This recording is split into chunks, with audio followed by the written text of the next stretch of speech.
байгаль орчны салбарын 33 хуулийн дээр бид нэр судалгаа хийлгээд үцхэд давхартал нь 97, зөрчлөн 179, хийдэл нь 335 гарч ирсэн. Тэгээ энэ өөрөө ямар харилцаан дээр очиод энэ хэр та хэд маань өөрсдөө мэдж байгаа ш. Давхартлын сөрөг нөлөө байгаа. Бид нар энэ хууль эрх зүйн орчин дээр эрх зүйн тодорхойгүй байдлыг бид нар давхартлаар үүсгэж өгч байгаа. Хийдлийн хувьд ч гэсэн адилхан зохицуултгүй орон зай үсээ, зөрчлийн хувьд ч гэсэн хууль хорон зөрчилдөөнтэй залтаа бол хэрэглэн дээр хүндрэл учраа явж байгаа. Тэгэхээр эхний асуулт нь бол энэ харилцааны асуудлуудыг үнэхээр одоо өнөөдрийн нэмэлт өөрчлөлтөөр шийдэж өгч чадах уу?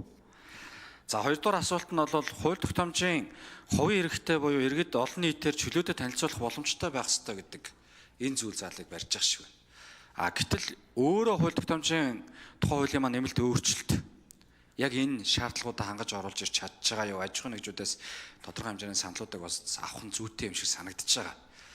За дагалдж байгаа хуулиуд гэдэг нэг юм орж ирдэг. Баахан хууль дагалдаад ороод ирдэг.